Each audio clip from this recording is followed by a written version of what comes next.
The dress cost more than her father made in a year. Alara Quinn knew that the moment she touched the silk. She also knew every aristocrat in that boutique was watching her, waiting for her to remember her place. The blacksmith's daughter, the nobody. But she didn't let go. Not when Lady Ashford laughed. Not when the whispers started.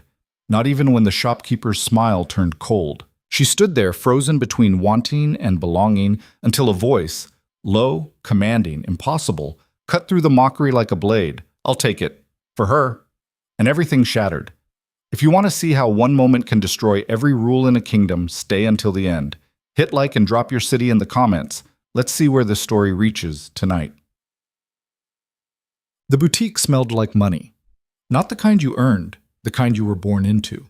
Polished wood, fresh roses in crystal vases, and beneath it all, the faint scent of exclusivity that made Alara's lungs tight the second she stepped through the door. She shouldn't have come. Rowan had told her that morning, half joking, half serious. Stay out of the merchant district during summit week. Those people will eat you alive.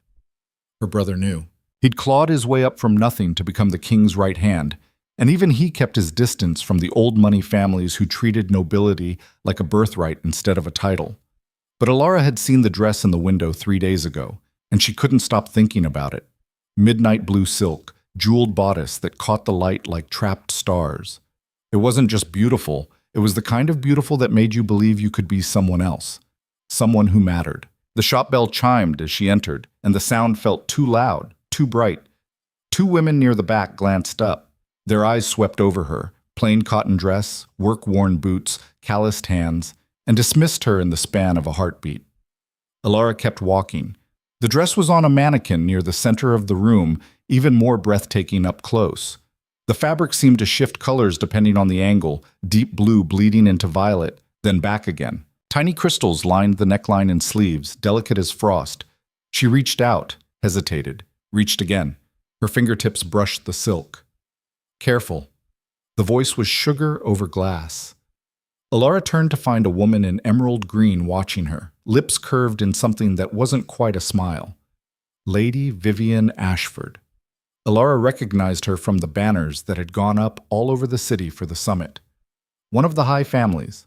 Old blood. The kind of woman who wore her lineage like armor. "That fabric stains easily," Lady Ashford continued, her gaze dropping to Alara's hands. "From oils, dirt, manual labor." The other shoppers had stopped pretending not to listen. Alara pulled her hand back, heat crawling up her neck. "I was just looking." "Of course you were." Lady Ashford's smile widened. "It's natural to admire beautiful things, even when they're not meant for us." The shopkeeper, a thin man with careful eyes, appeared at Lady Ashford's elbow like he'd been summoned. "Can I help you find something, miss?" he asked Alara, his tone polite but distant. The kind of politeness that was really a question. "Why are you still here?" "She was just leaving," Lady Ashford said smoothly. "Weren't you?" Alara should have nodded, should have walked out with whatever dignity she had left. Instead, she heard herself say, "How much?" The shopkeeper blinked. "I'm sorry?" "The dress. How much does it cost?" The silence that followed was suffocating. Lady Ashford laughed. Not loud, just a soft exhale of amusement that cut deeper than any shout. "Oh, darling, you can't be serious." "I asked a question," Alara said, keeping her voice steady even as her pulse hammered in her ears. The shopkeeper glanced between them, clearly wishing he were anywhere else. "The piece is... it's a custom commission, from the capital. The price is 800 gold, Lady Ashford interrupted. "Give or take." She tilted her head, eyes glittering. "That's about... what? 2 years' wages for a blacksmith? 3? The other women had drifted closer now, circling like birds of prey. "Poor thing," one of them murmured. "She probably thought it was affordable." Someone should have stopped her at the door. "Does her brother know she's here? How embarrassing for him." Alara's hands clenched at her sides. They weren't even trying to be subtle. This wasn't accidental cruelty. It was sport. "I'll come back," she said quietly, hating how small her voice sounded. "When I've saved..." "Saved?" Lady Ashford's laugh was sharper this time. "Darling, by the time you've saved enough, This dress will be out of fashion, probably moth-eaten. She stepped closer, lowering her voice to a mockery of kindness. Let me give you some advice. There are things in this world that aren't for people like you. Not because you're less than, well, no, actually, that's exactly why. Because you are less. And pretending otherwise doesn't change your blood. The words hit like fists. Alara stood there, frozen, her fingers still tingling from where she'd touched the silk. She wanted to scream, wanted to throw something, wanted to prove that she wasn't what they thought she was. But she had no proof, just the ache of wanting something she couldn't have, and the weight of everyone watching her realize it. Lady Ashford turned back to the shopkeeper, already dismissing her. Now, about the sapphire gown I ordered. I'll take it. The voice came from the doorway, low, commanding. The kind of voice that didn't ask for attention. It took it. Every head in the boutique turned. Alara's breath caught. Alpha King Kale Draven stood in the entrance, flanked by two guards who looked like they could break the shop in half without trying. He was tall, broad-shouldered, dark-haired, with eyes the color of winter steel. He wore a simple black coat over a formal shirt, no crown, no obvious signs of royalty. But he didn't need them. You knew what he was the second you saw him. The shopkeeper went pale. Lady Ashford's smile froze on her face. Kale's gaze swept the room and landed on Alara. For a moment, neither of them moved. She'd seen him before, at a distance, during ceremonies, always surrounded by advisors and guards. Rowan spoke about him sometimes, with the kind of respect that bordered on reverence. The king who ended the border wars, the alpha who united the fractured clans. She'd never been this close. Your Majesty, the shopkeeper stammered, dropping into a bow so deep it looked painful. We weren't expecting... The dress, Kael said, his eyes still on Alara. The blue one. I'll take it.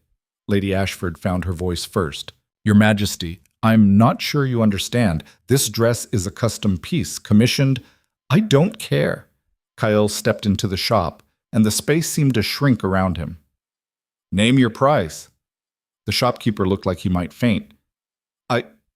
Your Majesty, it's 800. Fine. Wrap it. But now. The command in that single word left no room for argument.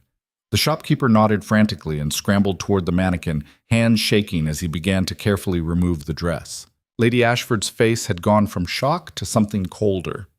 Your Majesty, forgive me, but surely you're not purchasing this for... Her gaze flicked to Alara, and the disdain in it was razor sharp. Her. Kale finally looked at Lady Ashford. The temperature in the room dropped. Are you questioning my decisions, Lady Ashford? It wasn't a threat. It was worse. It was a fact, delivered with the weight of absolute authority. Lady Ashford's mouth opened, closed. No, of course not. I only meant, then I suggest you focus on your own purchases. He turned back to the shopkeeper, who was now wrapping the dress in tissue paper with trembling hands. Have it sent to the Quinn residence by tonight, along with anything else she needs, shoes, jewelry, whatever matches. Your Majesty, Alara started, finally finding her voice. Kyle's gaze cut to her, and the intensity in it stole whatever words she'd been planning to say. You wanted the dress, he said simply. Yes, but then it's yours.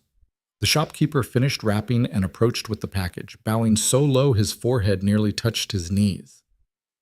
It will be delivered, as you command, Your Majesty. Kyle didn't take the package, didn't even glance at it. He was still looking at Alara, and she couldn't look away. There was something in his eyes, something that made her chest tight and her pulse race, and she didn't understand it, didn't know what to do with it. Enjoy the summit, Miss Quinn, he said quietly. Then he turned and walked out, his guards falling into step behind him. The shop bell chimed, and Alara stood there, surrounded by women who suddenly couldn't meet her eyes, holding a truth that felt too heavy to carry. The king had just bought her a dress, in front of everyone, and nothing would ever be the same. The walk home was a blur. Alara's mind kept replaying the moment, Kael's voice cutting through the mockery, the way he'd looked at her, the silence that followed his exit. She'd left the boutique in a daze, barely registering the stairs that followed her down the street. By the time she reached the forge, the sun was sinking low, painting the sky in shades of copper and ash. Rowan was in the yard, stripped to the waist, hammering a blade into shape. Sweat gleamed on his shoulders, and his dark hair was tied back in a messy knot. He looked up as she approached, squinting against the light. "You're back late," he said, setting down the hammer. "I was starting to think you'd gotten lost in the market." Elara didn't answer. Rowan's expression shifted. He crossed the yard in 3 strides, concern sharpening his features. "What happened?" "The king bought me a dress." The words came out flat, and for a second Rowan just stared at her. Then, "What?" "I was in a boutique looking at a dress I couldn't afford. Some noblewoman decided to make it her business to humiliate me in front of everyone." Elara's voice cracked slightly. "And then he walked in, Kael, the king, and he just bought it. For me. In front of all of them." Rowan's jaw tightened. "Kael did what?" "I didn't ask him to. He just... Why?" Rowan's voice was sharp now, protective. "Why would he do that?" "I don't know." But that wasn't entirely true. Because when Kael had looked at her, there had been something in his eyes, something that felt like recognition, like he'd seen past the mockery and the class divide and straight into whatever it was she kept hidden. And it terrified her. Rowan dragged a hand through his hair, pacing. "This is... Elara, do you understand what this looks like? The king doesn't just buy dresses for random women. People will talk. They'll assume. Assume what? That you're his mistress, his plaything, that he's keeping you." The words hit like a slap. "I'm not..." "I know you're not." Rowan's voice softened, but the worry didn't leave his eyes. "But that won't stop them from saying it. The court is brutal, Elara. They'll tear you apart for this." "I didn't ask for it," she said again, quieter this time. "I know." Rowan exhaled slowly, the fight draining out of him. "I know you didn't." They stood there in the fading light, the weight of the moment settling between them. "The dress is being delivered tonight," Elara said eventually, "along with shoes, jewelry, whatever matches." Rowan closed his eyes. "Of course it is. What do I do?" "You wear it," he said after a long pause, "to the summit, because if you don't, it'll look like an insult to the king. And if you do..." He trailed off, shaking his head. "Either way, you're walking into a fire." Elara looked down at her hands, rough, calloused, nothing like the soft fingers of the women in that boutique. "Maybe I belong in the fire," she said quietly. Rowan's expression cracked. He pulled her into a rough hug, his arms solid and safe. "You don't. But if you're going in anyway, I'll be right behind you." She buried her face in his shoulder and tried not to think about the look in Kael's eyes, or the fact that for the first time in her life, someone had seen her, really seen her. And she didn't know if that was a gift or a curse. The package arrived at sunset. Elara heard the knock and opened the door to find a palace courier standing on the step, holding a box large enough to contain a small child. "For Miss Elara Quinn," the man said formally. "From His Majesty." He handed it over, bowed, and left before she could stammer out a thank you. Rowan appeared behind her. "That's it?" "I think so." They carried it inside and set it on the kitchen table. The box was wrapped in midnight blue paper, tied with a silver ribbon that looked too expensive to cut. Elara hesitated. "Open it," Rowan said quietly. She pulled the ribbon loose and lifted the lid. The dress lay folded inside, more beautiful than she remembered. Beneath it, a pair of heeled shoes in soft leather, delicate as sin. A necklace of silver and sapphire that probably cost more than the forge. Earrings to match. And at the very bottom, a note. Elara's hands shook as she unfolded it. The handwriting was clean, precise. "You deserve to be seen." Rowan leaned over her shoulder, read the note, and swore softly. "Elara." She couldn't answer, because the words on that paper had cut straight through every defense she'd ever built, and she didn't know how to put them back. But the royal summit began 3 days later. Elara had never been to the palace before. She'd seen it from a distance, towering white stone and glittering windows, perched on a hill overlooking the city like a crown. But walking through the gates was something else entirely. Guards in crimson and gold, polished marble floors that reflected the chandeliers overhead, nobles in silk and velvet, their laughter echoing off the high ceilings. And at the center of it all, a ballroom so vast it could have swallowed the forge 10 times over. Alara stood at the entrance, gripping her brother's arm so tightly her knuckles went white. "Breathe," Rowan murmured. "You look beautiful." She did. The dress fit perfectly. The jewels caught the light, and when she'd looked in the mirror before leaving, she'd barely recognized herself. But none of that mattered now, because the moment she stepped into that ballroom, every conversation stopped. Heads turned, eyes tracked her across the floor, and the whispers started. "Is that the blacksmith's daughter?" "The king's new favorite, I heard." How shameless, wearing his gift like she earned it. Alara's breath hitched. Rowan's grip on her arm tightened. "Ignore them," he said under his breath. "They're vultures. Don't give them the satisfaction." But it was hard to ignore when every step felt like walking through fire. They made it halfway across the ballroom before a voice called out, "Rowan Quinn, still dragging your family into places they don't belong?" Lord Cassian Vale. Tall, blonde, handsome in the way that came from generations of perfect breeding. He wore a smirk like a weapon, and his eyes raked over Alara with the kind of interest that made her skin crawl. "Cassian," Rowan said flatly, "still compensating for mediocrity with expensive clothes?" Cassian laughed, unbothered. "And who's this?" "Your sister, I presume, the one everyone's talking about?" Alara lifted her chin. "Alara Quinn." "Charmed." Cassian's gaze lingered on the dress. "Beautiful gown. Custom work, isn't it? I heard His Majesty has excellent taste." The implication hung in the air like smoke. Rowan stepped forward, his voice dropping to something dangerous. "Choose your next words carefully, Vale." "Easy, Beta." Cassian held up his hands in mock surrender. "I'm simply admiring. No harm in that." His gaze slid back to Alara, and something shifted in his expression. "In fact, I'd like to admire further. Miss Quinn, would you honor me with a dance?" Alara blinked. "What?" "A dance." Cassian extended a hand, his smile sharp. "Unless you'd prefer to stand here all night while the court sharpens their knives." Rowan's jaw clenched. "She doesn't—" "I'll do it," Alara said quietly. Rowan turned to her, eyes wide. "Alara, it's fine." She forced a smile. "One dance won't kill me." Cassian's smirk widened. "Brave girl." She let him lead her onto the floor, every nerve screaming at her to run. The music swelled, a waltz slow and elegant. Cassian's hand settled at her waist, his grip just a fraction too tight. "You're nervous," he observed. "I've never done this before." "I can tell." His thumb brushed against her ribs through the silk. "Relax. Follow my lead." They moved across the floor, and Alara focused on not tripping over her own feet. The room spun around her, faces blurring, whispers rising and falling like waves. And then she saw him, Kael, standing at the edge of the ballroom, surrounded by advisors and nobles, his expression unreadable, but his eyes were on her. Alara stumbled. Cassian caught her, pulling her closer. "Careful," he murmured. "Wouldn't want to embarrass yourself in front of the king." She barely heard him, because Kael wasn't looking at her. He was looking at them, at Cassian's hand on her waist, at the way they moved together, and the look on his face was colder than winter. "Interesting," Cassian said softly. "Very interesting." Alara forced herself to look away. "What?"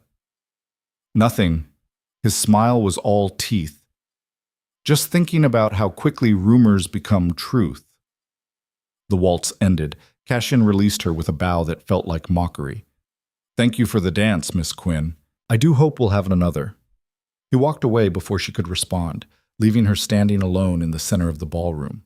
The whispers rose like a storm, and across the room, Kael turned and disappeared into the crowd. Alara found a balcony. She couldn't stay in that ballroom another second. The stares, the whispers, the suffocating weight of judgment pressing down on her from every angle. So she slipped through a side door and onto a stone terrace overlooking the gardens. The night air was cool and sharp, cutting through the heat in her chest. She gripped the railing, closing her eyes. "What am I doing here?" "Running already?" Alara spun. Kael stood in the doorway, backlit by the golden glow of the ballroom.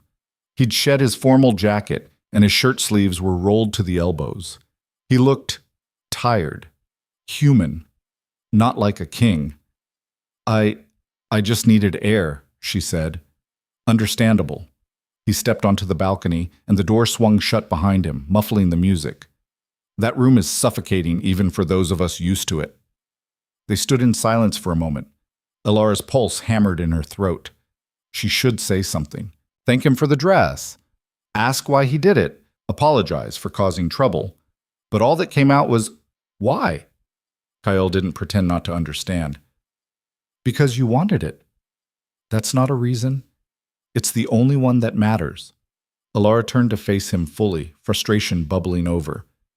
Do you have any idea what you've done? The entire court thinks I'm your... My what? His voice was calm, but there was steel beneath it. My mistress? My plaything? Yes. And that bothers you? Of course it bothers me, her voice cracked. You didn't ask for this, Kael finished quietly. I know. Then why did you do it?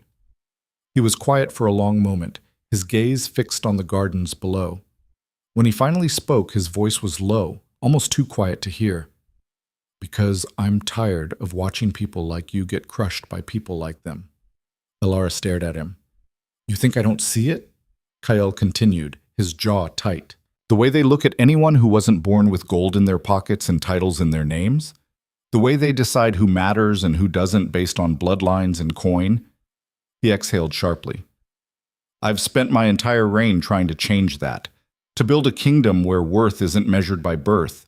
And then I walk into a shop and see them tearing you apart for the crime of wanting something beautiful, and He stopped, turned away. I couldn't just stand there, he said finally. I'm sorry if that makes your life harder, but I'm not sorry I did it. Elara's throat felt tight. She didn't know what to say. Didn't know how to process the fact that the most powerful man in the kingdom had just admitted to seeing her. Thank you, she whispered. Kael looked at her then, and the weight in his gaze was almost unbearable. You don't have to thank me, Elara. The way he said her name, soft, careful, like it was something fragile, sent a shiver down her spine. I should go, she said, even though she didn't move. My brother will be looking for me. Rowan's a good man, Kael said. One of the best I've ever known. He is. He'll protect you from this, from the rumors, from everything that comes next. And what comes next? Kael's expression darkened. I don't know, but I won't let them destroy you for existing in a space they think is theirs. Before Elara could respond, the balcony door opened. Lady Ashford stepped out, her smile frozen in place. Your Majesty, forgive the interruption, but the council is asking for... Her gaze landed on Elara, and the smile sharpened. Oh, Miss Quinn. Still here, I see. Kael's voice went cold. Lady Ashford, is there something you need? Only to remind your Majesty that Princess Seraphine has arrived. She's waiting in the throne room. The name hung in the air like a blade.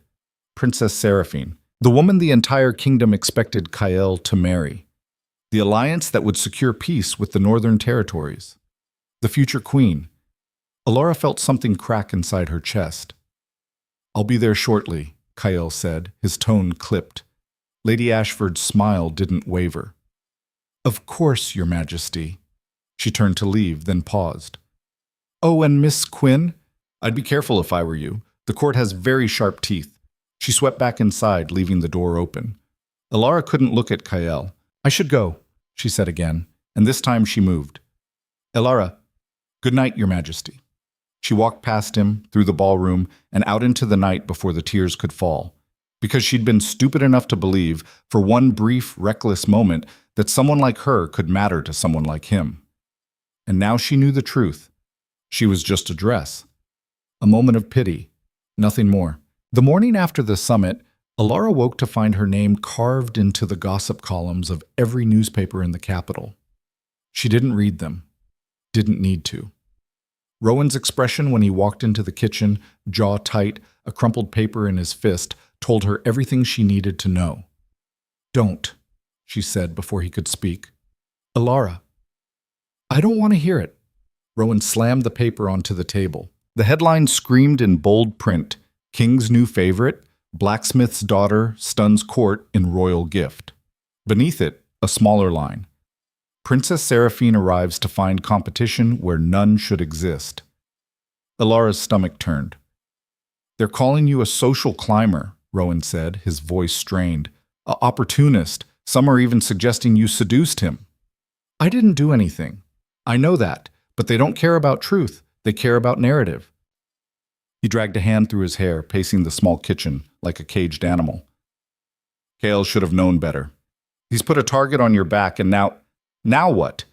Alara stood, her chair scraping against the floor. I go back to the forge and pretend none of this happened? I hide like I did something wrong? You didn't do anything wrong. That's the problem. You're innocent, and they're going to crucify you for it. The words hung heavy between them. Alara wrapped her arms around herself, suddenly cold, despite the warmth of the morning sun streaming through the window. What do I do? Rowan's expression softened. He crossed to her, gripping her shoulders gently. You survive.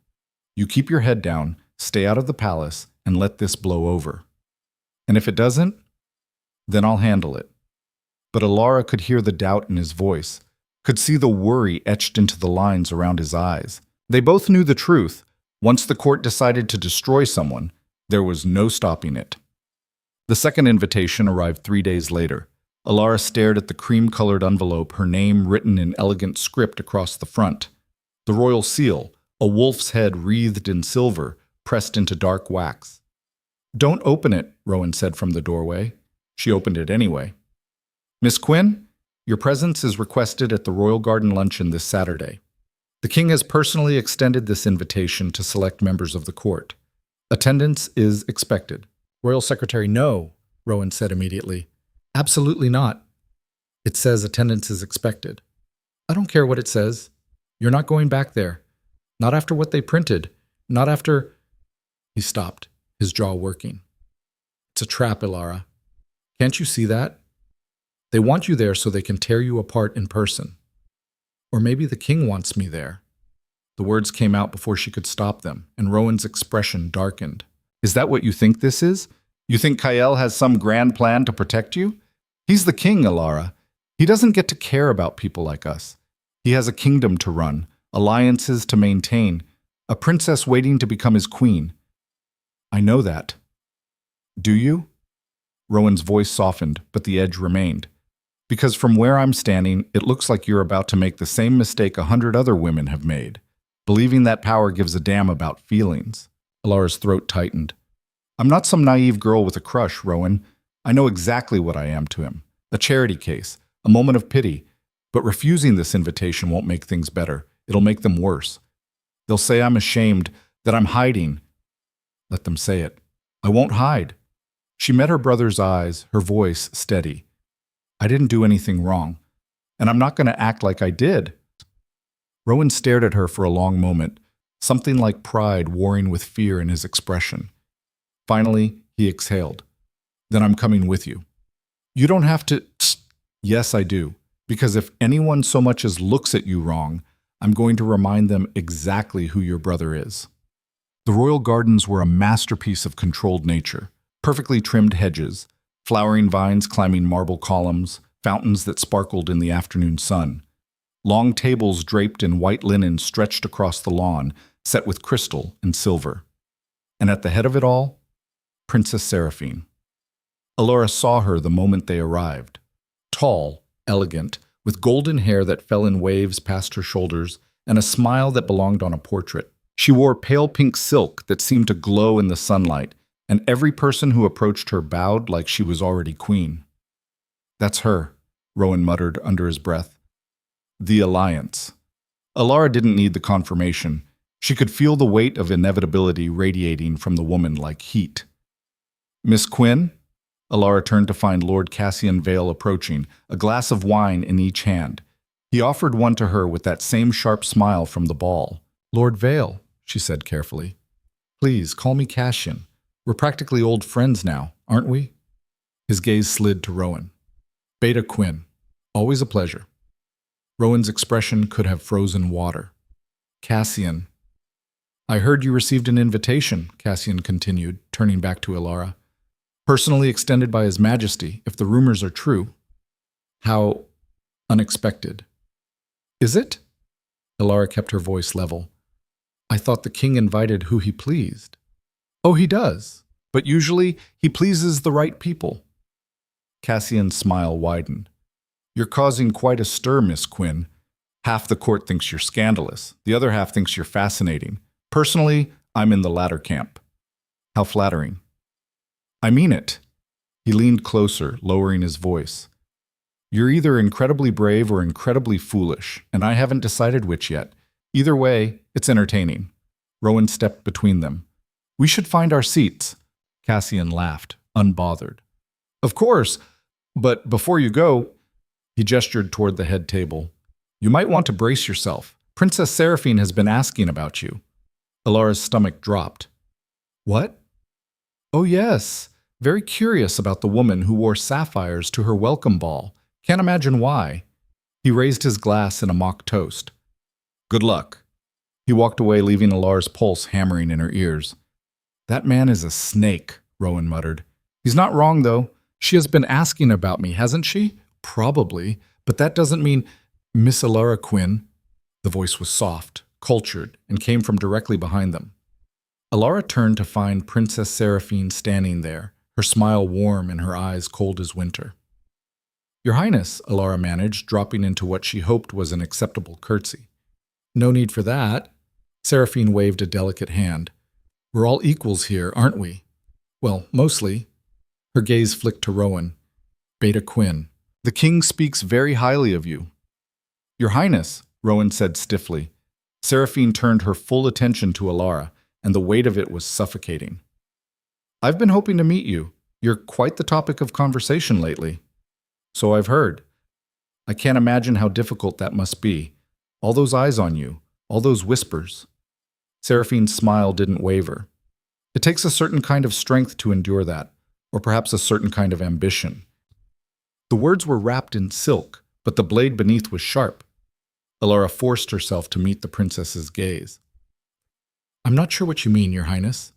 Don't you? Seraphine tilted her head, still smiling. You attend a summit in a dress gifted by the king. You dance with one of the most eligible lords in the kingdom. You receive personal invitations to private events. And yet you claim no ambition? She laughed softly. Forgive me, Miss Quinn, but that strains credibility. I didn't ask for any of this. Perhaps not, but you accepted it. And in doing so, you've stepped into a world that eats girls like you alive. Seraphine leaned in, her voice dropping to something almost kind. Let me give you some advice. Go home. Forget about the palace, the parties, the pretty dresses. This world isn't for you, and the longer you stay, the more damage you'll do, to yourself and to those around you. Ilara's hands clenched at her sides. Is that a threat? A warning. Seraphine straightened, her smile returning to something public and polished. But if you insist on ignoring it, well, I suppose we'll see what happens. She walked away, leaving Ilara trembling with anger and something dangerously close to fear. Rowan's hand found her elbow. We're leaving. Now. No. Ilara, I said no. She pulled free, her voice low and fierce. I'm not running. Not from her. Not from any of them. You're going to get yourself killed. Then I'll die standing. Before Rowan could argue, a bell chimed, signaling the start of the luncheon. Ilara took a breath and walked toward the tables, feeling every eye in the garden track her movement. She found her seat near the middle, far enough from the head table to be insulting, close enough to be visible. Cassian was already seated across from her, grinning like he'd won a bet.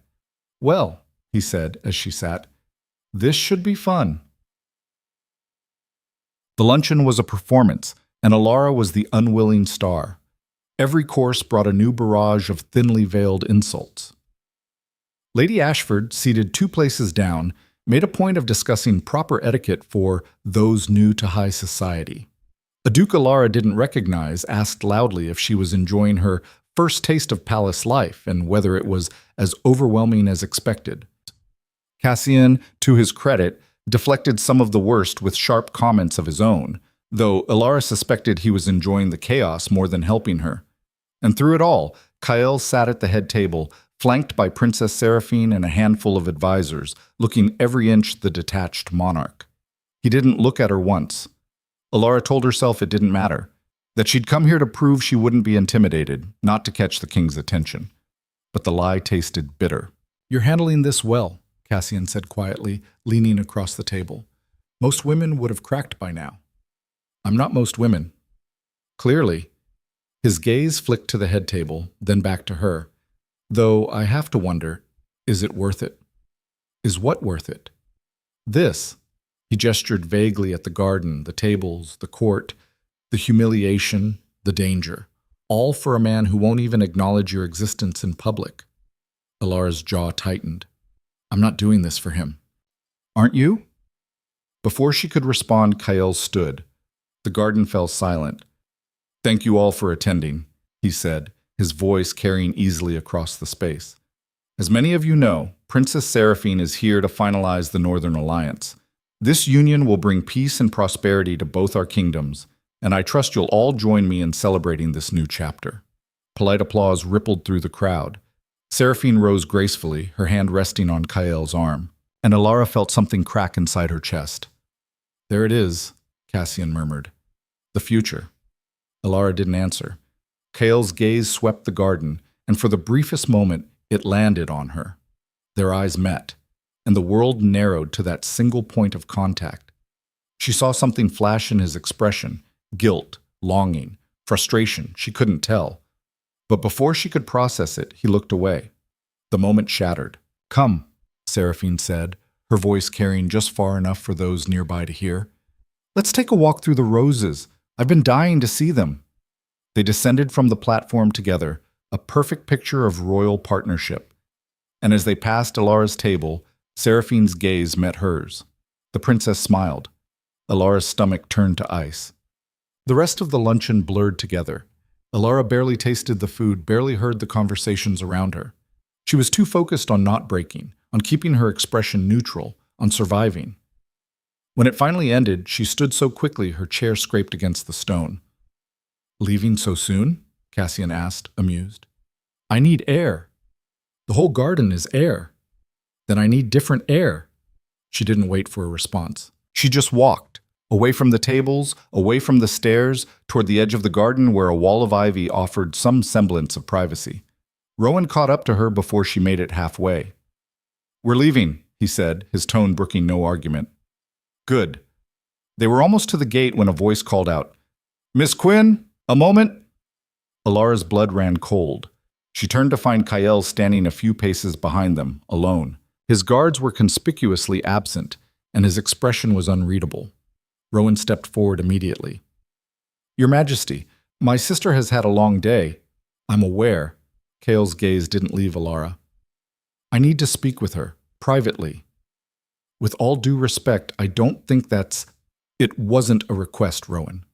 The command in Kael's voice was absolute. Rowan's jaw clenched, but he nodded stiffly. "I'll wait by the gate." He walked away, every line of his body radiating tension. Kael moved closer, and Alara's pulse kicked into overdrive. "You shouldn't have come," he said quietly. "I was invited." "By me," which was a mistake. The words hit like a fist. Alara forced herself to keep her voice steady. "Then why did you invite me?" Kael looked away, his jaw tight. "Because I wanted—" He stopped, exhaled sharply. "It doesn't matter what I wanted. Coming here put you in danger." "From who?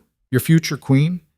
His gaze snapped back to her, something dark flashing in his eyes. "Seraphine is perfect for you, I know. Everyone's made that very clear. That's not what I was going to say." "Then what were you going to say?" Kael stepped closer, and suddenly the space between them felt charged, electric.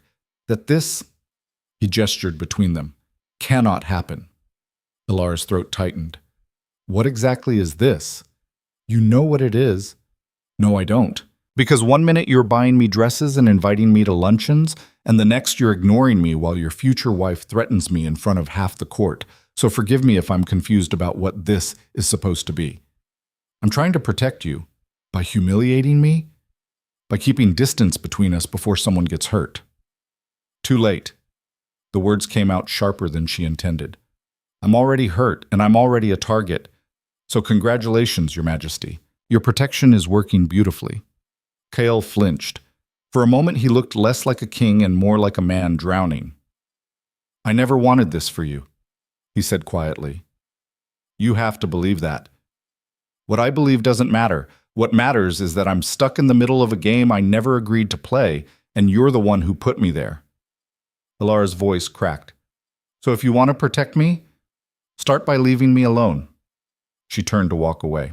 Kael's hand caught her wrist, gentle but firm enough to stop her. I can't, he said, his voice raw. Alara froze. I've tried, Kael continued, not letting go. I've spent 3 years trying to forget you existed. 3 years pretending I didn't see you at festivals, in the market, standing at your brother's side during ceremonies. 3 years telling myself it didn't matter. That duty came first. That wanting something I couldn't have was weakness. Alara's breath caught. Kael, and then I walked into that boutique and saw them tearing you apart, and I couldn't do it anymore. I couldn't pretend. I couldn't walk away. His grip tightened slightly. So no, I can't leave you alone. Even though I should. Even though it's the smart thing to do. I can't. The confession hung in the air between them, raw and dangerous. Alara turned slowly to face him, her heart hammering so hard she thought it might break through her ribs. You're going to marry her, she said, her voice barely above a whisper. I know. You're going to stand in front of the entire kingdom and make her your queen. I know. So what am I supposed to do with this? She gestured at the space between them, at the tension that crackled like lightning. What am I supposed to do with you looking at me like that when you belong to someone else? Kael's expression cracked, and for the first time she saw past the crown and the authority to the man beneath, lost, conflicted, and just as trapped as she was. I don't know, he admitted. I don't have an answer. All I know is that I'm tired of pretending you don't matter, that you're not… He stopped himself. But Alara heard it anyway. That you're not everything. This is wrong, she whispered. I know. It can't go anywhere. I know. Then why? Because some things are stronger than logic. Kael released her wrist, but he didn't step back. Because for the first time in my life, I'm tired of doing what's right, if it means losing what matters. Alara's vision blurred. She wanted to scream at him, wanted to tell him he was selfish and reckless and cruel for saying these things when he couldn't offer her anything real. But she also wanted to close the distance between them and damn the consequences. I should go, she said instead, because it was the only safe option. Kael nodded slowly. You should. Neither of them moved. Kael, she started, her voice breaking on his name. Don't.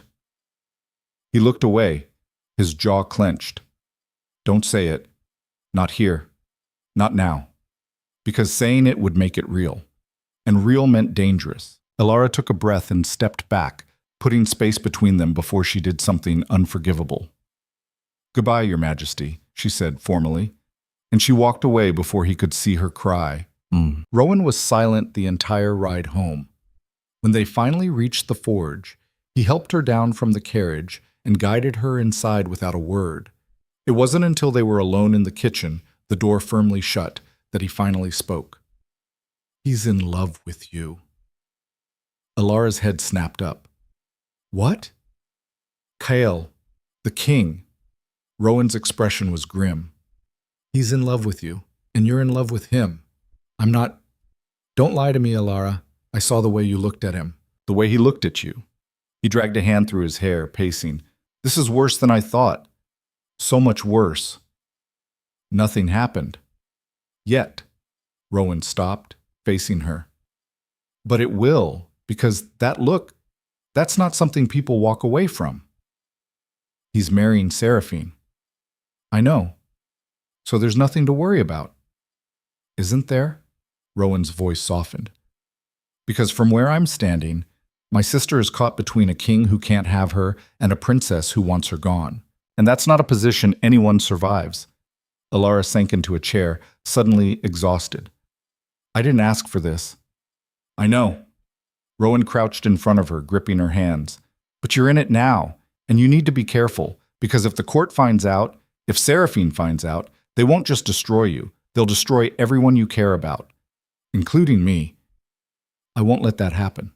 You might not have a choice. The words settled over them like a shroud. Outside, storm clouds gathered on the horizon, dark and heavy with rain. And somewhere in the palace, Princess Seraphine smiled and began sharpening her knives. The storm broke 3 nights later. Alara was alone in the forge when she heard the commotion. Rowan had gone to the palace for an emergency council meeting, something about border disputes that required his immediate attention. He'd left at sunset with a warning to lock the doors and stay inside. She hadn't listened. The forge was her sanctuary, the only place where her hands knew what to do even when her mind was chaos. She'd been working on a commission, a set of decorative hinges for a merchant's door, but her focus kept slipping. The hammer felt heavy, the metal wouldn't cooperate, and every time she closed her eyes, she saw Kael's face. "I can't leave you alone." The words haunted her, circled her thoughts like wolves. She was raising the hammer for another strike when she heard voices outside. Loud, angry. Multiple people. Alara set down the hammer and moved to the window. A crowd had gathered in the street. At least 20 people, maybe more, their faces twisted with something ugly. Torches burned in the darkness, casting flickering shadows across the cobblestones, and at the front of the crowd, Lady Ashford. Alara's blood went cold. She moved to the door, pressing her ear against the wood. Shameless behavior. Corrupting the king. Needs to be taught her place. The words were fragmented, overlapping, but the intent was clear. They'd come for her. Alara's hands shook as she reached for the bolt, her mind racing. She could bar the door, wait for them to leave, pray they didn't decide to break in. Or she could face them. The choice felt impossible. But then she thought of Kael's words, of Seraphine's smile, of every moment she'd been told she didn't belong, didn't matter, wasn't enough. She was done hiding. Alara threw open the door. The crowd fell silent. Lady Ashford stepped forward, her expression a mask of righteous fury. "Miss Quinn, how convenient. We were just discussing you." "I heard." Alara kept her voice steady, even as her pulse hammered. "What do you want?" "What do we want?" Lady Ashford laughed, sharp and cruel. "We want you to stop spreading your poison through the court. We want you to remember your place.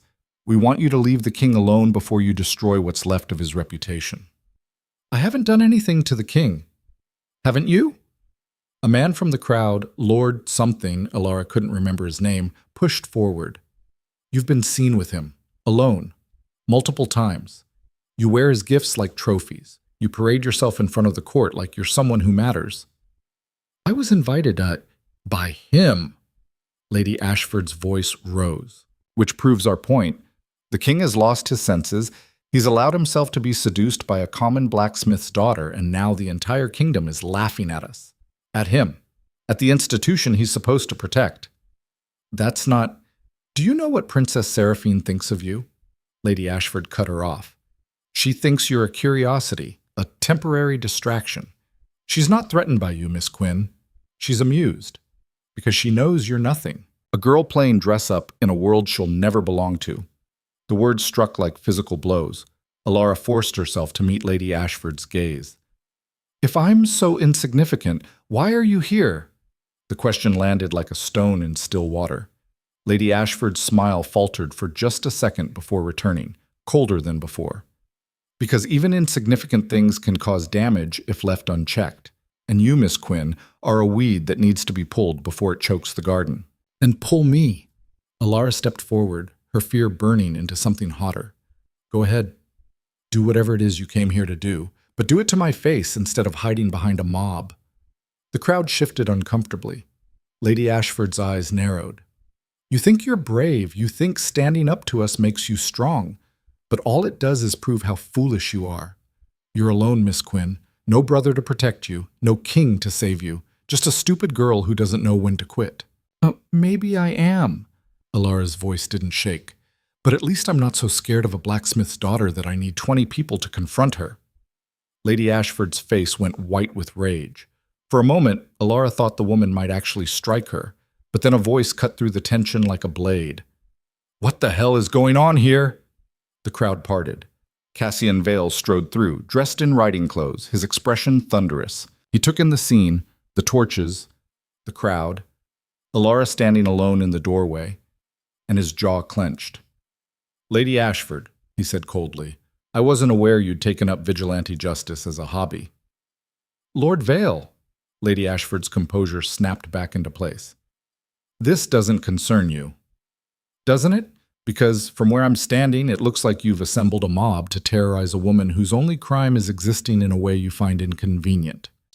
She's a threat to the crown. She's a girl in a forge." Cassian's voice dropped to something dangerous. "And you're a grown woman leading a witch hunt because your pride can't handle the fact that the king looked at someone else."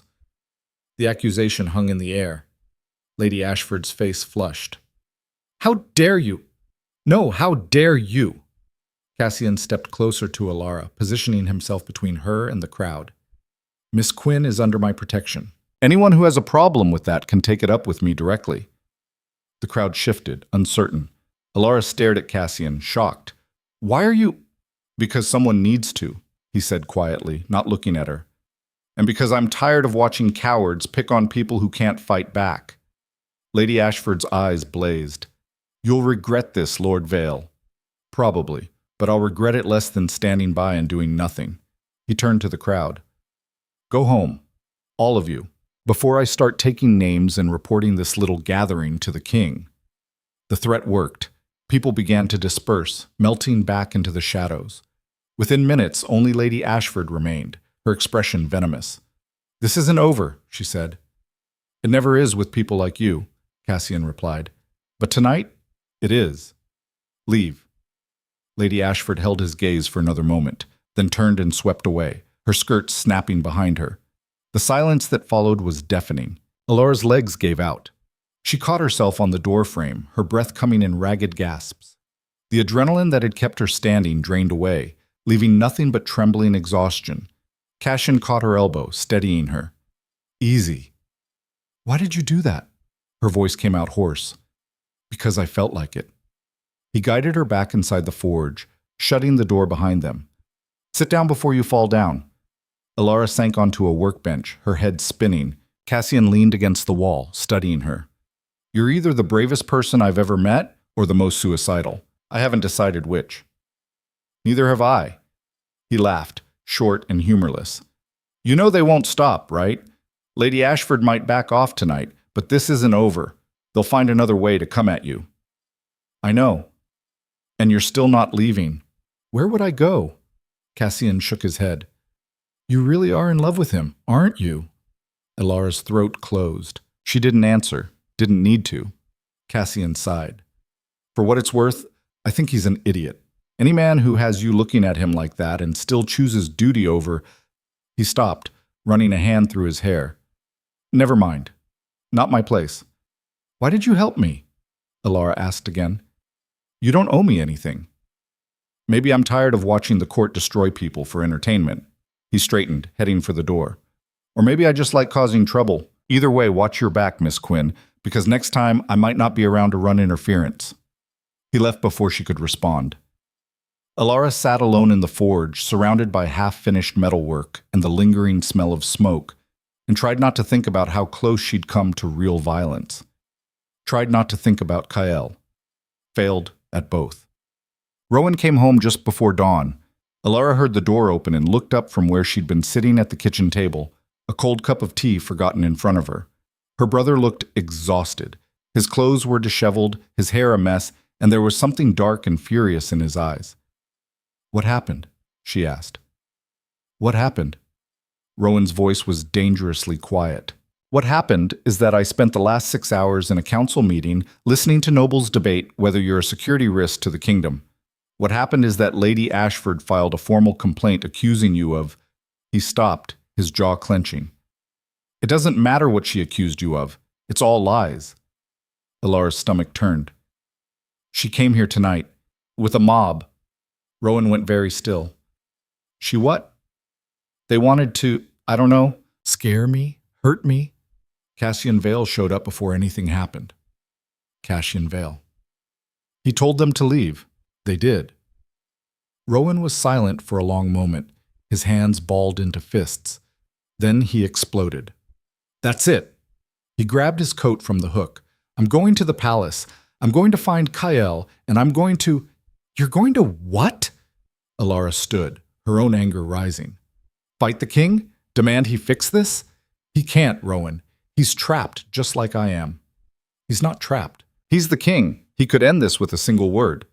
And what word is that? Stop caring about the blacksmith's daughter? Stop making me question everything I thought I wanted? Her voice cracked. This isn't something he can fix by decree. It's bigger than that. Then what do we do? Rowan's voice broke. Because I can't protect you from this. I can't fight the entire court. I can't... He stopped, his eyes red-rimmed. I can't lose you. Alara crossed to him, gripping his arms. You won't. You don't know that. Yes, I do, because I'm not going anywhere. She forced herself to meet his gaze.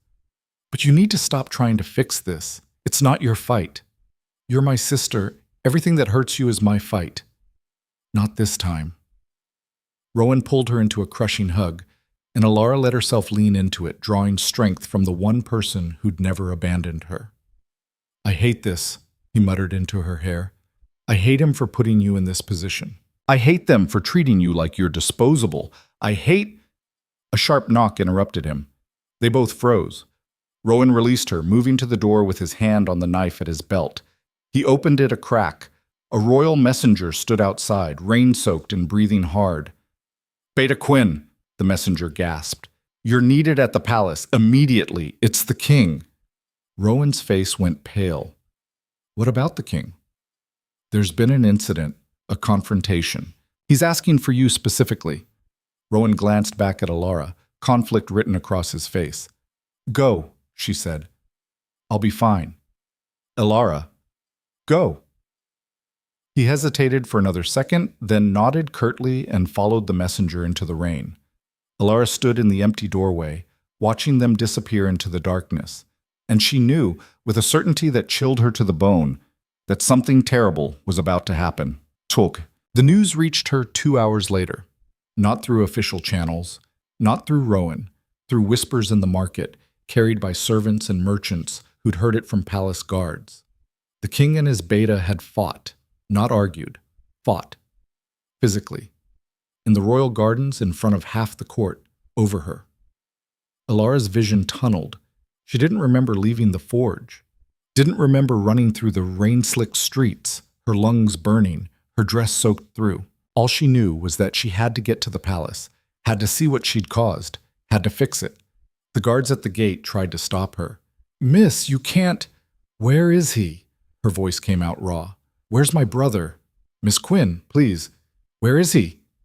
One of the guards, younger than the others, with kind eyes, stepped forward. The medical wing, 3rd floor, but you shouldn't... Alara was already running. The palace was chaos. Servants rushed through hallways, nobles clustered in groups whispering frantically, and the air was thick with tension. She found the medical wing by sheer determination and the trail of bloody footprints on the marble floor. A doctor stood outside one of the rooms, washing his hands in a basin. He looked up as Alara approached, his expression grim. Miss Quinn? Where is he? Where's Rowan? The doctor gestured to the door behind him. Inside, he's stable, but... Alara pushed past him. The room was small, sterile, and smelled like antiseptic and blood. Rowan lay on a bed in the center, his torso wrapped in bandages, his face bruised and swollen. His eyes were closed, his breathing shallow. Alara's legs gave out. She collapsed beside the bed, grabbing his hand. Rowan, I'm sorry. I'm so sorry. His eyes fluttered open. Alara. His voice was barely a whisper. You shouldn't be here. What happened? What did he do to you? Not him. Rowan grimaced, trying to sit up and failing. It was me. I lost control. What are you talking about? I confronted him about you, about the dress, the invitations, the way he's been... He stopped, coughing. Blood flecked his lips. I told him he was destroying you, that he needed to stay away or I'd make him. Alara's heart stopped. You threatened the king? I didn't care. He's my friend, but you're my sister. And when he told me... Rowan's eyes closed. He said he couldn't stay away from you, that he'd tried, that it was killing him, but he couldn't do it. The room tilted. And I hit him, Rowan continued, his voice thick with shame. I shifted, right there in the garden, and he shifted back, and He broke off, his breath hitching. I've never seen him that angry, never seen him lose control like that. Where is he now? I don't know. After the guards pulled us apart, he just left. Didn't say a word, just walked away. Alara stood, her mind racing. Alara, don't. Rowan's hand shot out, gripping her wrist with surprising strength. Don't go to him. This is already too far. If people think... I don't care what people think anymore. She pulled free gently. Rest. I'll be back. Alara... But she was already gone. She found him in the throne room, alone. Kale stood at the base of the throne, his back to the door. His shirt was torn, stained with blood, some of it his, some of it Rowan's. His hands were clenched at his sides. You shouldn't be here, he said without turning. Neither should you. This is my palace, and that's my brother in the medical wing. Kale's shoulders tensed. He'll recover. The doctors said, I don't care what the doctors said. Alara's voice shook. You fought him. You hurt him. He threw the first punch. Because of me.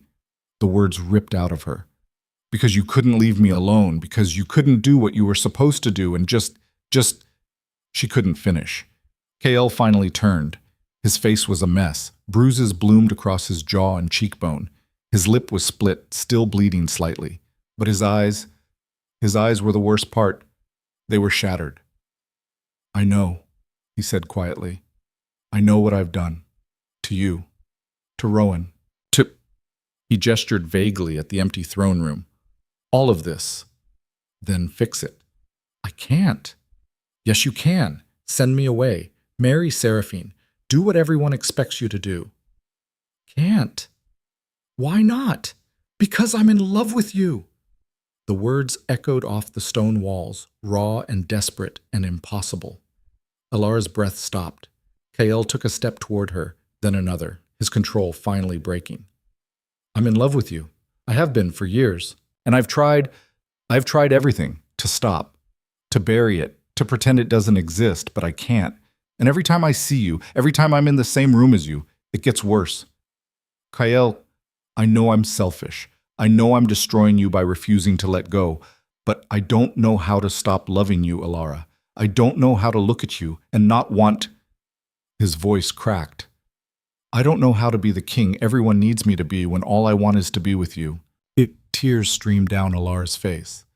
You can't, she whispered. You can't say these things to me. Why not? Because I love you too.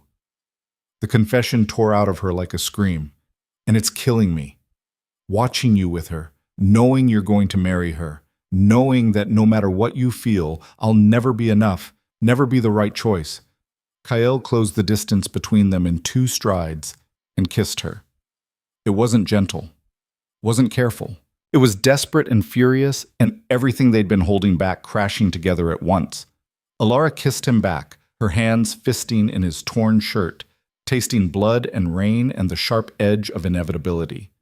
When they finally broke apart, both breathing hard, Kael rested his forehead against hers.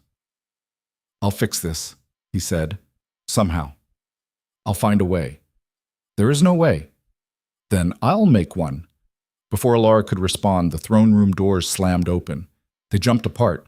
Princess Seraphine stood in the entrance, flanked by guards and advisors. Her expression was ice. Well, she said, her voice cutting through the silence like a knife. Isn't this illuminating? Alara's heart stopped. Kael stepped forward, positioning himself between her and Seraphine. This isn't what I think it is. Seraphine's laugh was hollow. Please, Your Majesty, don't insult my intelligence. I've suspected since the moment I arrived, but I needed to see it for myself. Seraphine, do you have any idea what you've just done? The princess's composure cracked, rage bleeding through. The alliance. The treaty. Everything we've worked toward for 5 years. You've destroyed it. For her. It was already broken, Kael said quietly. We were building it on lies. Lies that would have brought peace. Lies that would have saved lives. Seraphine's voice rose. But you couldn't do it, could you? Couldn't sacrifice your feelings for the greater good. Couldn't be the king your people needed. I'm trying. You're failing. Seraphine turned her gaze to Alara, and the hatred in it was volcanic. And you think you've won something? You think love conquers all? She laughed bitterly. You've just started a war. The words hung in the air like a death sentence. Seraphine swept out of the throne room, her guards scrambling to follow, leaving Alara and Kael alone in the wreckage. What have we done? Alara whispered. Kael's expression was bleak. I don't know. But whatever happens next, a scream tore through the palace, then another, then the sound of breaking glass and running feet. Kael's head snapped toward the door. Stay here. What's happening? I don't know, but the throne room doors burst open again. Rowan staggered in, blood soaking through fresh bandages, his face white. Kael, he gasped. We're under attack. What? The northern forces. Seraphine must have... She signaled them somehow. They're at the gates, and they're not here to negotiate. Kael's face went ashen. Alara's world tilted. How many? Kael demanded. At least 3 battalions, maybe more. Rowan swayed, catching himself on the doorframe. We're outnumbered, and they're demanding you surrender the throne, or they'll burn the city to ash. The silence that followed was absolute. Then Kael moved. He strode toward Rowan, his expression hardening into something terrible and resolute. Get Alara to the safe room, now. Kael, Alara started. Now, Rowan. Rowan nodded, grabbing Alara's arm. She fought him. No, I'm not leaving you. You have to. Kael turned to her one last time, and the look in his eyes was goodbye. This is my fault, my responsibility. And I won't let you die for it. Kael, please. But Rowan was already pulling her away, and the last thing she saw before the doors closed was Kael standing alone in the throne room, covered in blood and bruises, preparing to face an army. Because of her. Rowan dragged her through corridors that blurred into a maze of stone and panic. Servants fled in every direction. Nobles shouted orders that no one followed, and somewhere in the distance the sound of battering rams echoed like thunder. The safe room was in the eastern tower, buried 3 floors underground, designed to withstand sieges, built to protect royalty. Alara was neither. This is wrong, she gasped, trying to pull free from Rowan's grip. I shouldn't be here. I should be alive. Rowan's voice was iron. You should be alive. That's all that matters. They descended the final staircase, and Rowan yanked open a reinforced door. Inside, the room was small, windowless, lit by oil lamps. A handful of servants and minor nobles huddled in corners, their faces pale with terror. Rowan pushed her inside. Stay here. Don't open this door for anyone but me or the king. Rowan, I mean it, Alara. Promise me. She looked at her brother, at the blood soaking through his bandages, at the exhaustion etched into every line of his face, and felt something break inside her chest. Promise me, he repeated. I promise. It was a lie. They both knew it. Rowan's expression softened for just a moment. He pulled her into a quick, crushing hug. I love you. Whatever happens, don't. Alara's voice cracked. Don't say goodbye. I'm not. I'm saying I'll see you when this is over. He released her and stepped back through the door. It slammed shut. The lock engaged with a heavy click. And Alara stood in the lamplight, surrounded by strangers, listening to her brother's footsteps fade away. She lasted exactly 4 minutes. Then she went to the door and started picking the lock. One of the servants, an older woman with silver hair, gasped. Miss, you can't... Watch me. The lock was complex, designed to keep people out, not in. But Alara had grown up in a forge, had spent years watching her father manipulate metal, understanding how pieces fit together, how mechanisms worked. She used a hairpin and a thin piece of wire she'd pulled from a lamp fixture. It took 3 minutes. The lock clicked open. You're going to get yourself killed, the silver-haired woman said. Maybe. Alara pulled the door open. But I'm not going to hide while good people die for me. She ran. The palace was chaos. Guards rushed toward the main gates, their armor clanking. Explosions shook the walls. Not from cannons, but from something worse. Magic. The northern territories had mages. The kingdom did not. Alara's mind raced as she ran. She needed to find Kael. Needed to… what? Stop a war? Fix what she'd broken? She didn't know. All she knew was that she couldn't do nothing. She found the armory by accident, a room full of weapons and armor, most of it already claimed. What remained were pieces too small, too old, or too damaged for frontline combat. Alara grabbed a short sword that was better balanced than the others and a dented chest plate that barely fit. It wasn't much. It would have to be enough. She was halfway to the main hall when a hand caught her shoulder and spun her around. Cassian Vale stood there, dressed in fighting leathers, a sword at his hip, and blood already streaking his face. "What the hell are you doing?" he demanded. "Going to help?" "Help? You're going to get yourself killed." His eyes widened as he took in the armor, the sword. "Are you insane?" "Probably." "Alara, Miss Quinn." He stopped, running a hand through his hair. "You can't fight. You're not trained. You're all they have." The words came out flat. "This war started because of me. Because Kael chose me over the Alliance. I'm not going to sit in a hole while people die for that choice." Cassian stared at her for a long moment. Then he laughed, short and incredulous. "You really are the bravest idiot I've ever met." "So I've been told." "Fine." He drew his sword, checking the edge. "Stay behind me. Don't do anything stupid. And if I tell you to run, you run. Understood?" "Why are you helping me?" "Because someone has to." He started moving toward the sound of fighting. "And because maybe I'm tired of watching the wrong people win." They reached the main hall just as the northern forces breached the inner gates. The sight that greeted them was carnage. Bodies littered the floor, guards, nobles, soldiers from both sides. The air stank of blood and smoke. And at the center of it all, Kael fought like something possessed. He'd shifted, not fully, but enough that his eyes glowed gold and his movements were too fast, too powerful to be entirely human. He tore through enemy soldiers with brutal efficiency, a blade in each hand, his face splattered with blood. But there were too many. For every soldier he cut down, 2 more took their place. And at the back of the northern forces, directing the assault with cold precision, Princess Seraphine. She stood on a raised platform flanked by mages, her expression carved from ice. "Surrender the throne, Draven," she called over the chaos, "or I'll bury you in this palace." Kyle didn't answer. He just kept fighting. Alara's hands tightened on her sword. "We need to get to him," she said. Cassian grabbed her arm. "That's suicide." "Then it's suicide." She pulled free and ran. Cassian swore and followed. They cut through the edge of the battle, Cassian doing most of the actual fighting while Alara tried not to trip over bodies or get herself killed. Her sword felt heavy and awkward in her hands, but she managed to parry one strike, deflect another, keep moving forward. They were halfway to Kyle when a mage raised his hand. Alara saw the crackle of energy gathering, purple and white, condensing into a sphere, aimed directly at Kyle's back. She didn't think, she just moved, threw herself between the king and the magic. The impact hit like being struck by lightning. Pain exploded through her chest, her vision whited out, and she felt herself falling. Strong arms caught her.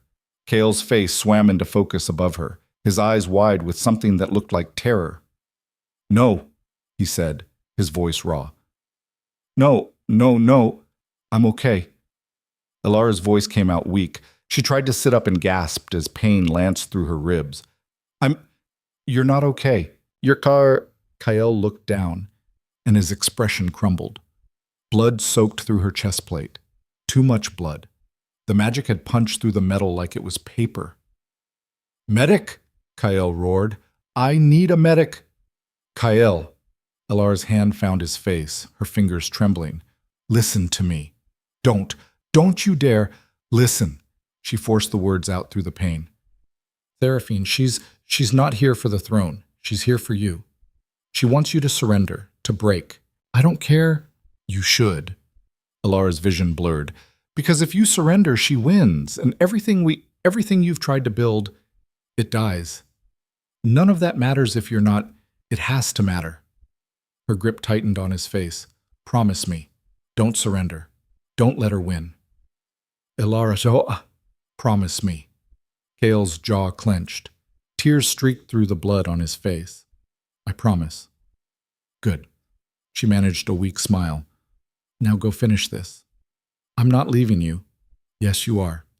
A shadow fell over them. Rowan dropped to his knees beside Alara, his face ashen. What happened? Magic. She took a hit meant for me. Kyl's voice broke. She's not dying, Rowan said firmly. He pressed his hands to the wound, and Alara gasped at the pressure. Not if I have anything to say about it. Kyl, get back to the fight. I'll handle this. I can't. You can and you will, because she's right. If you fall apart now, this was all for nothing. Rowan's eyes met Kyl's. So go be the king she believes you are. For a moment, Kyl didn't move. Then he leaned down, pressed his forehead to Alara's, and whispered, Don't you dare leave me. He stood, turned, and walked back into the battle. Alara watched him go, her vision swimming, and thought, I really am an idiot. Rowan's hands were warm on her wound. Stay with me. Focus on my voice. Am I dying? No. You're a terrible liar. Yeah, well, I learned from the best. His voice was rough. You're not dying because I won't let you. Understand? Alara wanted to argue, but the darkness was creeping in at the edges of her vision, and it was so much easier to just close her eyes. Alara, look at me. She forced her eyes open. Rowan's face was blurry, but she could see the fear in it, the desperate love. I'm sorry, she whispered, for all of this. Shut up. You're not dying, so you don't get to apologize. He looked up, shouting at someone she couldn't see. Where the hell is the healer? Footsteps. Voices. Hands pulling at her armor. And through it all, the sound of Kyl's voice rising above the chaos. Seraphine, enough! The fighting slowed. Alara turned her head, barely, and saw Kyl standing in the center of the hall, alone, his swords lowered. Seraphine descended from her platform, her mages flanking her. Finally, she said, Are you ready to surrender? No. Kyl's voice was steady. I'm ready to give you a choice. Seraphine's expression flickered. What choice? Leave now, with your forces intact and your pride wounded. Or stay, and I'll make sure you leave in pieces. Bold words from a king with half an army. I don't need an army. Kyl's eyes glowed brighter. I just need to be angry enough, and trust me, princess, I'm angry enough. The air in the hall shifted. Seraphine felt it. Her mages felt it. Even the soldiers felt it, a pressure building, primal and dangerous. You're bluffing, Seraphine said, but her voice wavered. Try me. They stared at each other across the blood-soaked floor. Then, slowly, Seraphine smiled.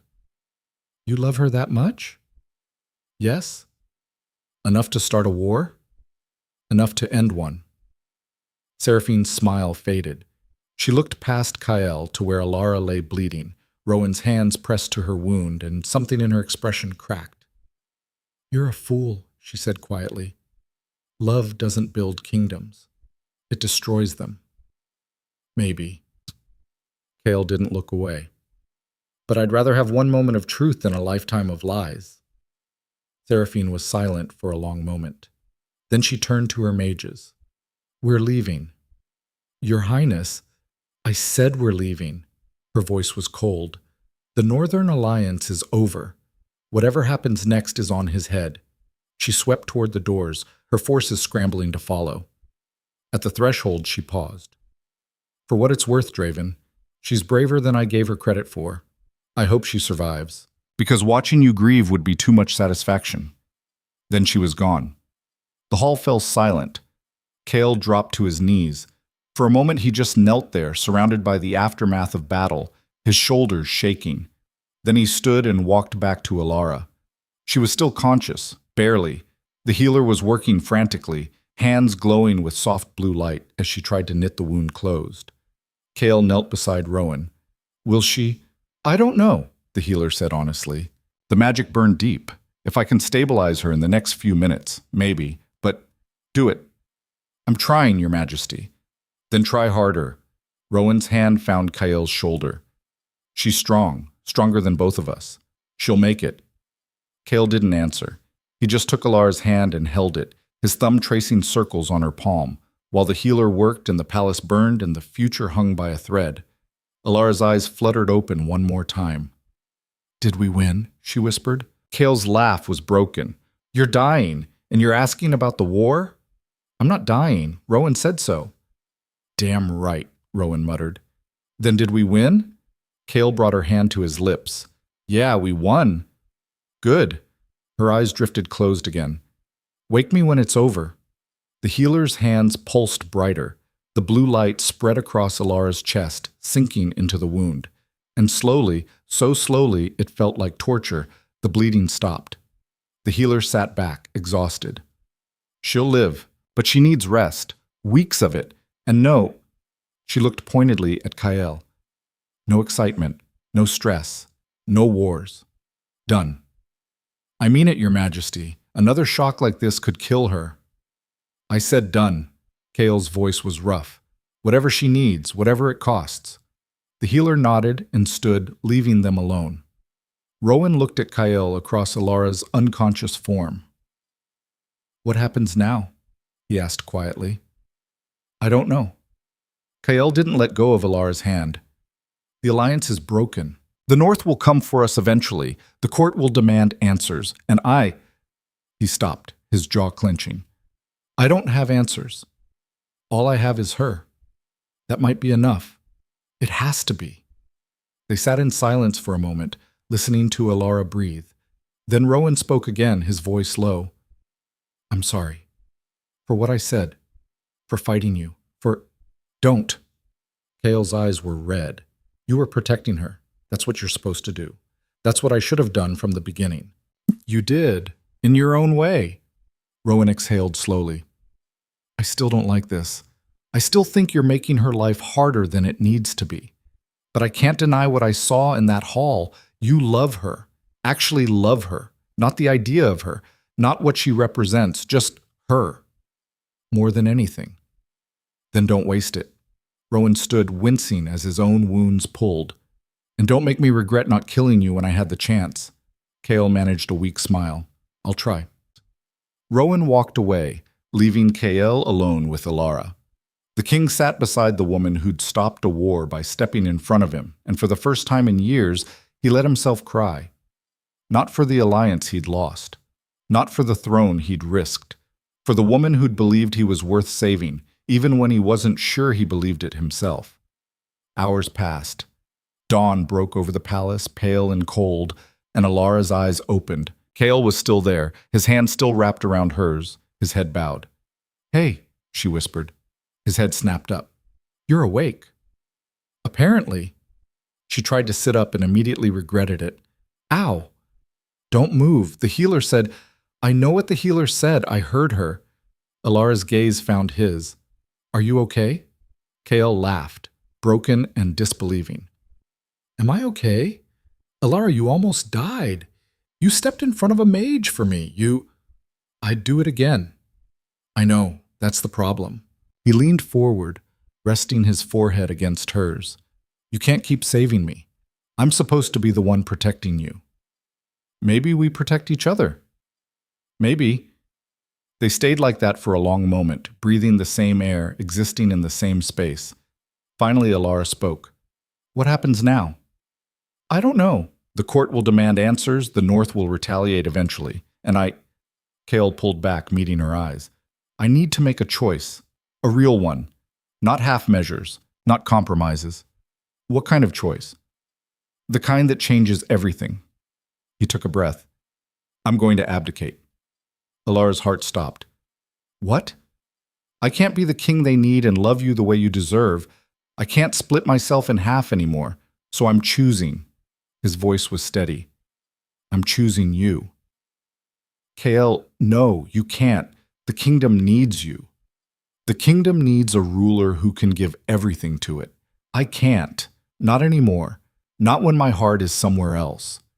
He cupped her face gently. "I've spent my entire life being what everyone else needed. For once, I want to be what I need, and I need you."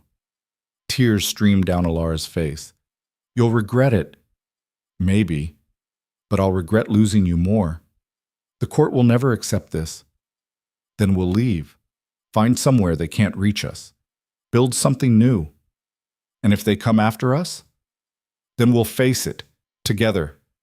Kyle's eyes were clear, certain. I'm done running from this. From you. From what we are. Alara wanted to argue, wanted to tell him he was insane, that he was throwing away everything he'd worked for, that she wasn't worth the sacrifice. But looking at his face, at the determination and love and absolute certainty written there, she couldn't. Because maybe he was right. Maybe some things were worth burning the world for. Okay, she whispered. Okay? Okay? She pulled him down into a kiss, gentle this time, careful of her injuries, but no less real. But you're not abdicating. Not yet. Alara, listen to me. You're not abdicating because you're going to fix this first. You're going to find a way to stabilize the kingdom, ensure there's a successor, make sure the North doesn't invade the second you step down. And then, she smiled through her tears, then you can be just Kyle, not the king, not the alpha, just you. And you'll wait? I've been waiting my whole life for someone to see me. I can wait a little longer for you to see yourself. She gripped his hand, but no more half measures, no more hiding. Whatever happens, we face it together, as equals. Kyle's smile was the first real one she'd seen from him. Deal. Outside, the sun rose higher, burning away the shadows of the night. Inside, two people who'd broken every rule sat together in the ruins of a war they'd ended and began planning a future that terrified them both. But for the first time, they weren't planning it alone. And that made all the difference. The council convened 3 days after the battle. Alara wasn't supposed to be there. She was still recovering, still weak enough that standing for more than a few minutes made her dizzy. The healer had threatened to chain her to the bed if she tried to leave the medical wing. She left anyway. Kale had tried to stop her at the door to the council chamber. You don't have to do this. I can handle— No.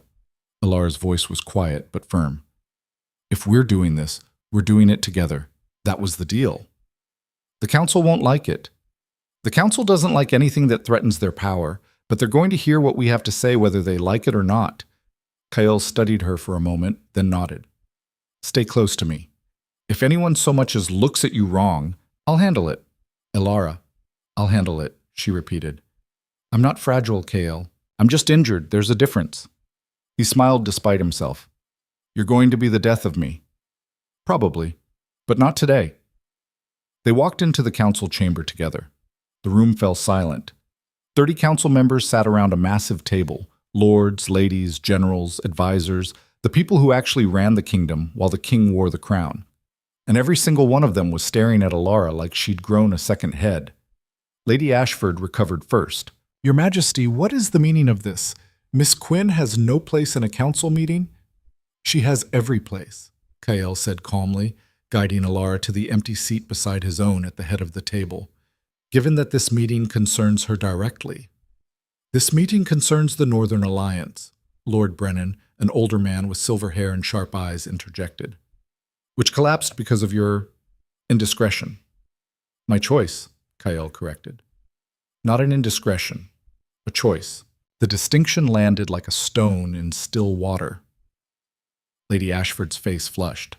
Your Majesty, with all due respect, your personal feelings cannot dictate national policy.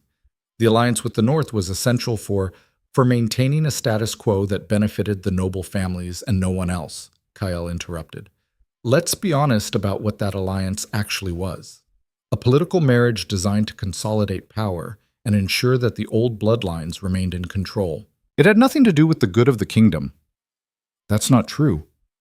Isn't it? Kale leaned forward. Tell me, Lady Ashford, what did the common people gain from the Northern Alliance? What did the farmers, the blacksmiths, the merchants stand to benefit? Lady Ashford's mouth opened, closed. Exactly, Kale said quietly. The Alliance served you, not them, and I'm done pretending that serving the nobility is the same as serving the kingdom. So you're throwing away centuries of tradition for a girl? Lord Brennan's voice was cold. A blacksmith's daughter with no title, no training, no understanding of statecraft? I'm choosing a woman who stepped in front of a mage to save my life, Kyle corrected. A woman who's shown more courage in 3 weeks than most of this council has shown in a lifetime. A woman who understands what it means to struggle, to fight, to survive in a world that's rigged against her. Tss. His gaze swept the table. And yes, I'm choosing her over politics, over tradition, over every outdated rule that says worth is determined by blood instead of character. The silence that followed was absolute. Then Rowan spoke from his position at the far end of the table. I support the king's decision. Every head turned. Rowan met their stares evenly. I know what you're all thinking, that I should be the most opposed to this, that I should be demanding the king stay away from my sister, protect her from the fallout, keep her safe. He paused. And I was. I spent weeks trying to do exactly that, but I was wrong. Beta Quinn, Lady Ashford started. I was wrong, Rowan repeated, his voice harder now. Because I was trying to protect her from a world that needed to change instead of fighting to change it. I was accepting that people like my sister don't belong in places like this, when the truth is, places like this need more people like her. People who've lived outside the palace walls, people who know what it's like to be dismissed, overlooked, ground down by a system that doesn't see them as human. He stood. The king is right. The alliance served us, not the kingdom. And if we're going to build something better, we need to start by admitting that truth. The council erupted. Voices overlapped, accusations flew, and for a moment it seemed like the entire room might tear itself apart. Then Alara stood. The movement was slow, painful, but deliberate. And somehow, impossibly, the room quieted. She gripped the edge of the table, her knuckles white, and spoke. You're right. The words were quiet, but they carried. You're right, Alara repeated, meeting Lady Ashford's gaze. I don't have a title. I don't have training. I don't understand half of what you do here.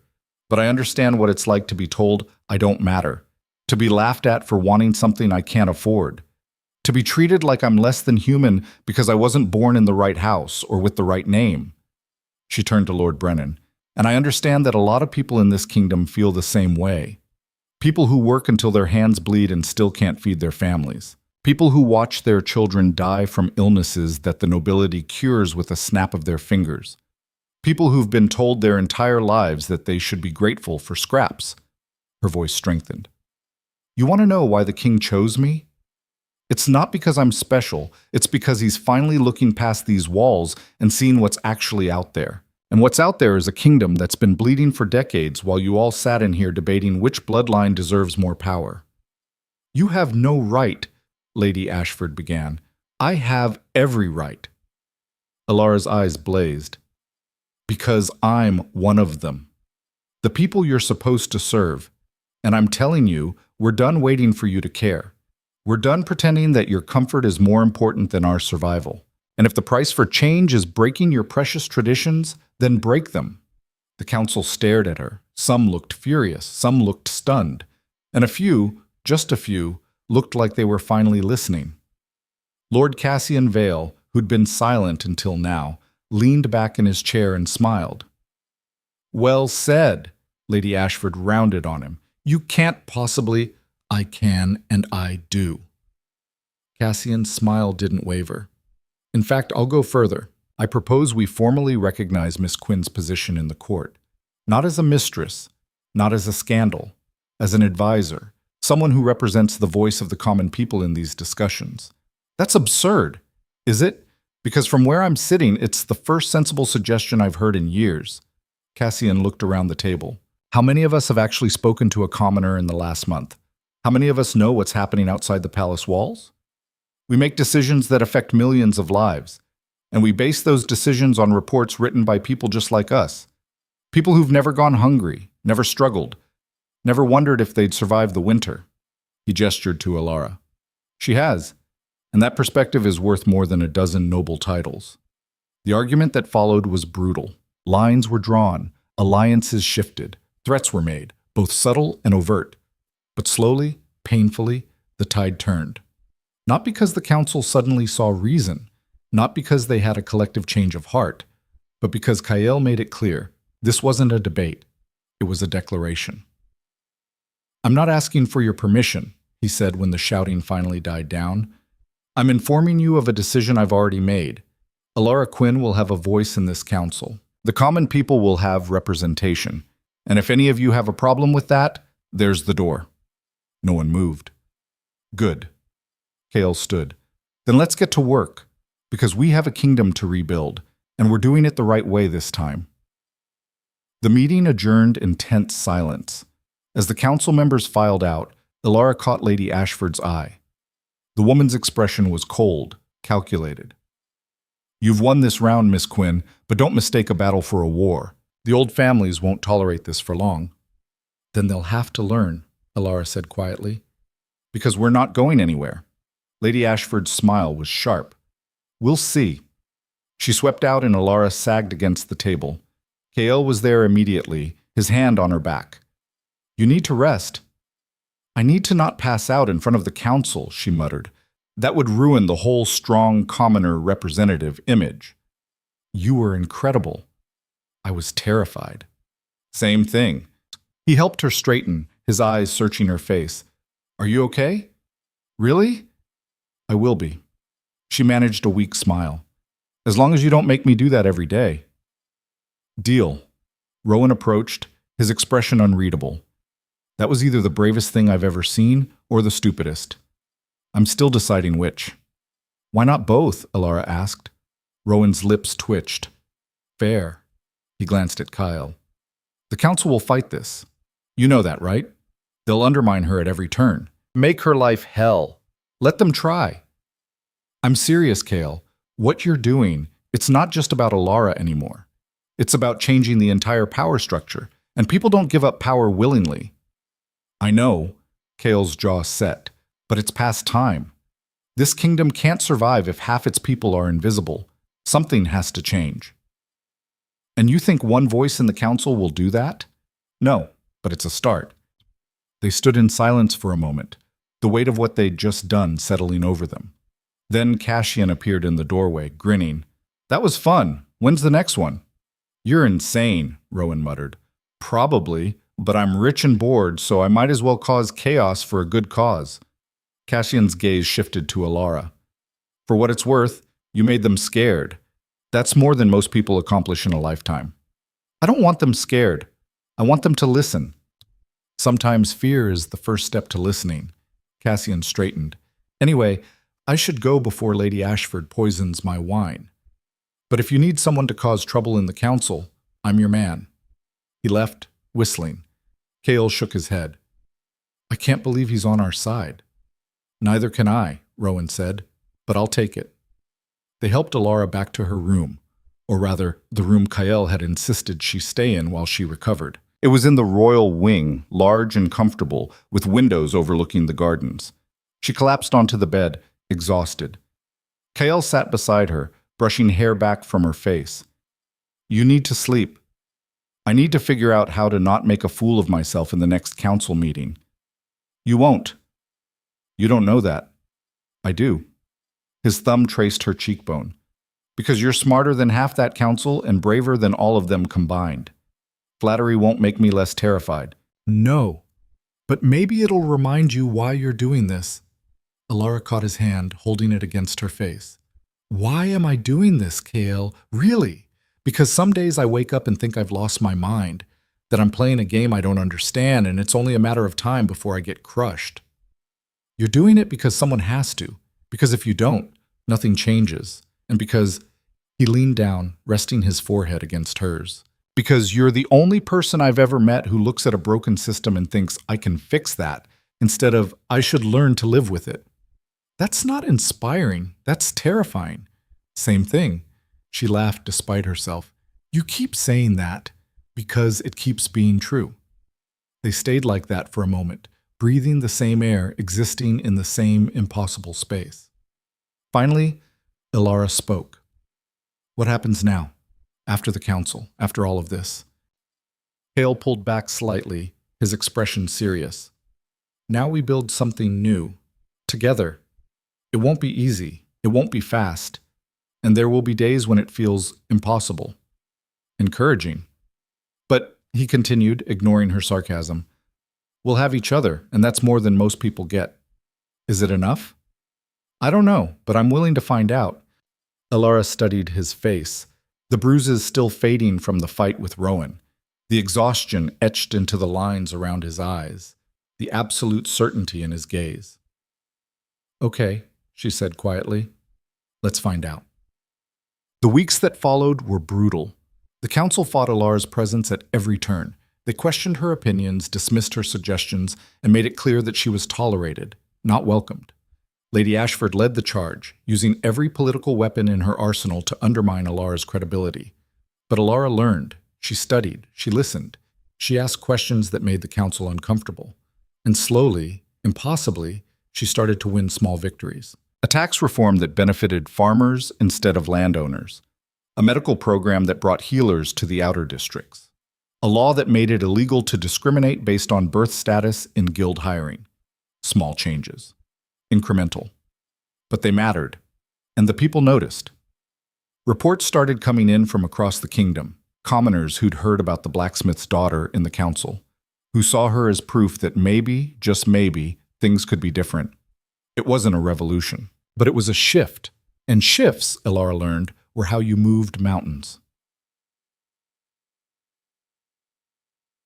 6 months after the battle, Kael made an announcement.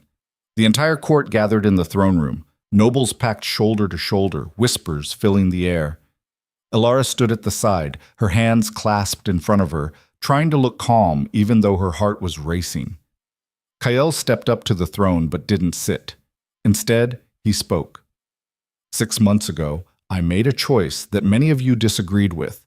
I chose love over politics. I chose a woman who had no title, no training, no place in this court by traditional standards. And I stand by that choice. The room was silent. But I also recognize that my personal decisions have consequences for this kingdom, and I won't ask you to pay for my choices. He paused. Which is why I'm making a new one. Alara's breath caught. I'm not abdicating, Kael continued. But I am changing the rules. Effective immediately, the crown will no longer pass through bloodline alone. Future rulers will be chosen based on merit, on character, on their ability to serve the people, not just those born into privilege. The court erupted. Kael raised a hand and somehow the room quieted. I know this is unprecedented. I know it threatens everything you believe about power and legacy. But I've spent 6 months watching one woman with no title do more for this kingdom than most noble families have done in generations. And that's taught me something. Worth isn't in your blood. It's in your actions. He turned to Alara. Miss Quinn has proven herself 10 times over. She's fought for the people when no one else would. She's stood in council meetings and demanded better. She's taken hits, literal and metaphorical, and kept fighting. His voice softened. And she's done it without a crown, without an army, without anything but her own courage and conviction. Kael descended from the throne and crossed to where Alara stood. The court watched in stunned silence. He took her hand. Alara Quinn, I'm not asking you to be my queen because I love you, though I do. I'm asking because you're the person this kingdom needs, the voice that's been missing, the perspective that can bridge the gap between nobility and commoners. He dropped to one knee. Will you stand beside me? Not as a consort, not as a symbol, but as an equal, as a partner in building something better. Alara's vision blurred. She looked at the court, at Lady Ashford's furious expression, at Lord Brennan's shock, at Cassian's wide grin, at Rowan standing near the back, tears streaming down his face, and she looked at Kael kneeling in front of her, offering her a future she'd never dared to imagine. Yes, she whispered. Then louder, yes! The court exploded into chaos, some cheering, some shouting protests, some simply stunned into silence. But Alara didn't hear any of it, because Kael stood and pulled her into a kiss that tasted like promise and defiance and hope. And for the first time since she'd walked into that boutique and touched a dress she couldn't afford, Alara felt like she belonged. Not because someone had given her permission, but because she'd fought for her place and won. Well, the coronation was 3 months later. Not a traditional ceremony.